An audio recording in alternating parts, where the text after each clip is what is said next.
የዓለማችን ፖለቲካ አሁንም ቢሆን አዳዲስ መረጃዎችና አዳዲስ ሁነቶች የሚሰሙበትና የሚፈጠሩበት መድረክ ሆኖ ቀጥሏል። ኢብራሂም ትራኦሬ የዓለማችን ወጣቱ መሪ፣ የቡርኪና ፋሶ ወጣቱ ፕሬዝዳንት አሁንም በብዙሃኑ ዘንድ መነጋገሪያ ሆኖ ቀጥሏል። ይህ ፕሬዝዳንት የከተማ ትራንስፖርትን ለማሻሻል 115 አዳዲስ አውቶቡሶችን አዟል። በአገር አቀፍ ደረጃ የከተማ ትራንስፖርትን ለማሻሻል በፕሬዝዳንት ኢብራሂም ትራኦሬ የተሰጠውን መመሪያ ተከትሎ በአጠቃላይ 115 አዳዲስ አውቶቡሶች ቡርኪና ፋሶ ላይ አርፈዋል። ይህ እርምጃ የመጓጓዣ ወጪዎችን ለመቀነስ፣ በሙያ የሰለጠኑ አሽከርካሪዎች ደህንነትን ለማሻሻልና ለሕዝቡ ዘላቂ የስራ ዕድል ለመፍጠር የታለመውን የሕዝብ ትራንዚት ሀገራዊ ለማድረግ ሰፊ ስትራቴጂ ማድረግ አንድ የዕቅዱ አካል ተደርጓል። እስካሁን 200 አሽከርካሪዎች የተቀጠሩ ሲሆን በቅርቡም ተጨማሪ የስራ ክፍት ቦታዎችም ይኖራሉ ተብሎ ይጠበቃል። አመራርነትን በተግባር እያሳየ የሚገኘው ይህ ወጣቱ መሪ ለሀገሩ ወጣቶችና ባለሙያዎችም እንዲህ ያለውን የስራ ዕድል ፈጥሮላቸዋል። ይህንን መሪ ቡርኪናቤዎች ብቻ ሳይሆኑ የሁሉም ሀገር ወዳድ አፍሪካውያን የሚወዱበትም ምክንያት አለ። በአርአያነትና ከራስ ወዳድነት ነፃ የሆነ አመራር ለቡርኪናቤዎችና የትኛውንም እሱን ፈለግ ለሚከተል የሀገር መሪ በህዝቡ ዘንድ ተመሳሳይ አድናቆትን እንደሚያገኝ ያለ ጥርጥር መናገር ይቻላል። ውድ ቤተሰቦቻችን ዛሬ ደግሞ ኢብራሂም ትራኦሬ ከሰሞኑ እያደረጋቸው ስለሚገኙ አዳዲስ ስራዎችና የጋናውን ፕሬዝዳንት ጉብኝት በዚህ ፕሮግራማችን ላይ የምንመለከት ይሆናል። ለቻናላችን አዲስ የሆናችሁ ቤተሰቦች ቻናሉን ላይክ እና ሰብስክራይብ እያደረጋችሁ ቤተሰብ እንድትሆኑ የአክብሮት ግብዣችን ነው።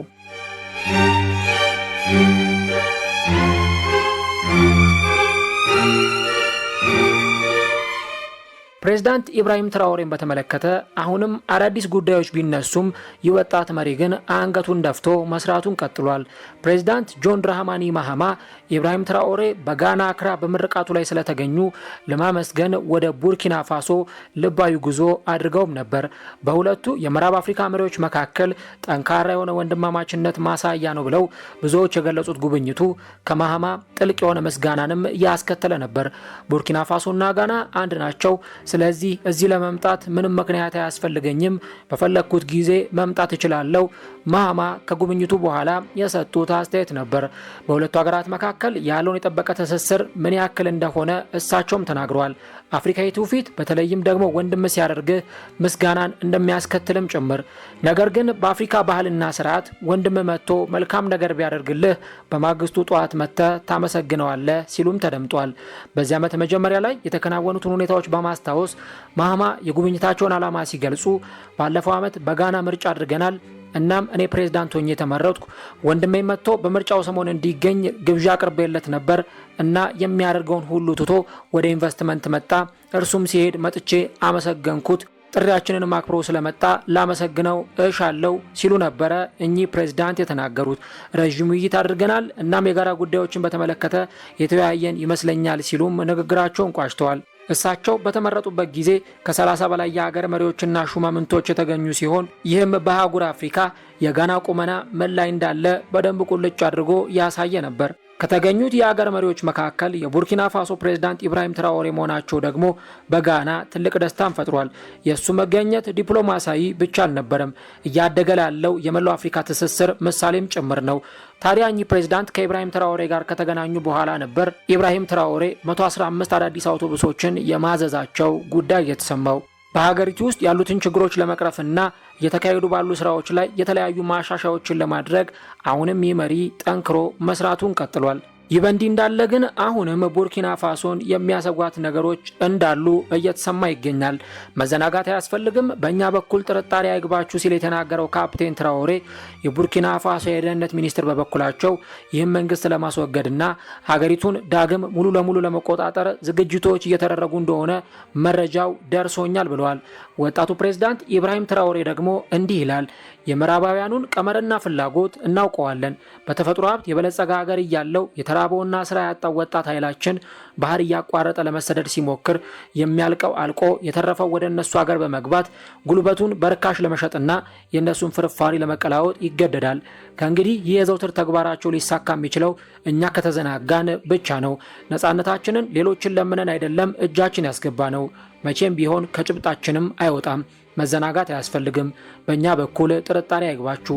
መዘናጋት አይደለም የእረፍት ቀን የሚባል የለንም። በቀን 24 ሰዓት በሳምንት ለ7 ቀናት ነው የምንሰራው። ማንኛውም የመንግስት ሰራተኛም እንደዛው። ወታደሮቻችን ያለ እረፍት ኃላፊነታቸውን እየተወጡ ነው። እኛም እረፍት አያምረንም ሲል ወጣቱ ባለራዕይ መሪ ነበር ለህዝቡ አስተያየቱን የሰጠው። ከዚሁ ጋር ተያይዞ በርካታ የግድያ ሙከራዎች የተደረጉበት የሀገር መሪን ለመግደል በርካታ ሴራዎችም ሲሰሩ ቆይቷል። ከነዚህም መካከል አንዱ የኢብራሂም ትራኦሬን ጠባቂ ለማማለል የተደረገው ሙከራ ከነዚህ ጉዳዮች መካከል አንዱ ነበር። ኢብራሂም ትራኦሬን ለአምላኩ ተንበርክኮ ሲጸልይ እንድመታው የ5 ሚሊዮን ዶላር ክፍያ ቀረቡልኝ። ይህ ብቻ አይደለም፣ ለእኔና ለቤተሰቦቼ በሀገራቸው ዜግነት እንደሚሰጡንም ቃል ገቡልኝ።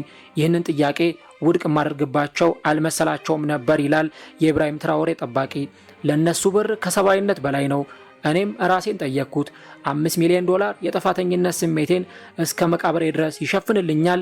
ይህ ገንዘብ በባዕድ ሀገር ንጉሥ ያደርገኛል ወይስ በወንዶችና በሴቶች ልጆቻቸው የሚሳለቁበት ሞኝ ሰው ያደርጉኛል? በከተማቸው ውስጥ እንደ ውሻ ከመኖር በዱር ውስጥ እንደ አንበሳ መኖርን እመርጣለሁ ሲል ነበር የኢብራሂም ትራኦሬ ጠባቂ የተደመጠው። ከ113 ጊዜ በላይ የግድያ ሙከራ የተደረገበትና ከነዚህ የግድያ ሙከራዎች በፈጣሪ ቸርነት ያመለጠው ትራኦሬ በወቅቱ ከኢማኑኤል ማክሮን ጋር በተያያዘ በርካታ ጉዳዮች ሲነሱ ቆይቷል። ኢማኑኤል ማክሮን ፕሬዝዳንት ትራኦሬ የሁለቱን ሀገራት ወዳጅነት ለማጠናከር ለምንድን ነው ጦር ሰራዊቴን የማሰፍርበት ቦታ ማሰጠኝ የሚል ጥያቄ አቅርቦ ነበር። ቆፍጣናውና ደሞ ኮስታራው ትራኦሬ ግን አስደናቂ መልስ ነበር ለእኚህ ፕሬዝዳንት የሰጠው። አሜሪካ፣ ኢንግላንድና የመሳሰሉት ሀገራት ወዳጆች ናቸው። ወዳጅነትን ለማጠናከር ለምን እነሱን አልጠየክም የሚል መልስ ነበር የሰጠው። ታዲያ የግድያው ሙከራው የማን ይመስላችኋል?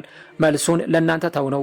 በጣም በሚያስገርም ሁኔታ ኢብራሂም ትራኦሬን የሚተቹትና የሚነክፉት እንዲሁም የሚያሳድዱት ምዕራባውያንና አውሮፓውያን ብቻም አይደሉም። የአህጉሩ ዜጎች አፍሪካውያንም ጭምር ከዚህ መሪ ጋር አንዳንድ ችግሮች እንዳሉባቸውም ጭምር ይነገራል። ከነዚህም ተቾች መካከል አንዱ የናይጄሪያው ተናጋሪና የማህበራዊ ሚዲያ ተጽዕኖ ፈጣሪ ሬኖ አሞክሪ አገዛዙ ውሸትን የሚያመርት ጋዜጠኞችን በማፈንና አፍሪካውያን ህዝቦችን በኤአይ በተፈጠረ ፕሮፓጋንዳ የተጠቀመባቸው ነው በማለት ከሰሞኑ ከባድ ጥቃትን ሰንዝሯል። በኤክስ ወይም በቀድሞ ትዊተር ላይ ሀሳቡን የለጠፈው ይህ ሰው ሰዎች እነዚህን ቪዲዮዎች የቡርኪና ፋሶ መሪ ኢብራሂም ትራኦሬን በተመለከተ እንግሊዝኛ አቀላጥፎ የሚናገርና አነሳሽ በሆነ መንገድ ሲናገሩ መመልከታቸው አስደንጋጭ ነው። እነዚህ በኤአይ የተፈጠሩ ቪዲዮዎች መሆናቸውን እንኳን ሊረዱ አይችሉም ሲል አነጋጋሪ አስተያየቱን ሰጥቷል። ኢብራሂም ትራኦሬ ግን አሁንም ድምፁን አጥፍቶ ስራውን መስራቱን ቀጥሏል። የቶማስ ሳንካራ ባለቤትም እንዲህ ስትል ለትራኦሬ ደብዳቤዋን ጽፋለች። በወግ ብሎ የጠፋ መብራት ሳይጀመር የከሰመው የአፍሪካው ኮከብ ተስፈኛ ባለህልም አፍሪካዊ ቼ ጉቬራ እየተባለ የሚወደሰው የቡርኪና ፋሶ አብዮታዊ መሪ ባለቤቷ ከተገደለ ከ37 ዓመት በኋላ ማሪየም ሳንካራ በሟች ባለቤቷ የቶማስ ሳንካራን ፎቶ እያየች በአንድ ሀገር ልብ ውስጥ የሚያስተጋባ ደብዳቤ ከባሏ ጠረጴዛ ፊት ለፊት አስቀምጣለች። ከተገደለ ከ37 ዓመታት በኋላ የሌሉበት ስቃይ የበረታ ቢሆንም የሚስቱ በተለይም ስሜት እየተንቀጠቀጠች በአንድ ሀገር ልብ ውስጥ የሚያስተጋባ ደብዳቤ ለመጻፍ ተነሳች። ለመጻፍ ያነሳሳትም በሳምንቱ መጀመሪያ ላይ የቡርኪና ፋሶ ወጣትን ስልጣን ያለው መሪ ካፕቴን ኢብራሂም ትራኦሬ በከተማው መሃል የቶማስ ሳንካራ የነሐስ ምስል ማሳየቱን በቤቷ ብቻዋን ሆና ዝግጅቱን የተከታተለችው ባለቤቱ ዝግጅቱ ብዙ ትዝታዎችንና ተስፋን የቀሰቀሰባት ነበር።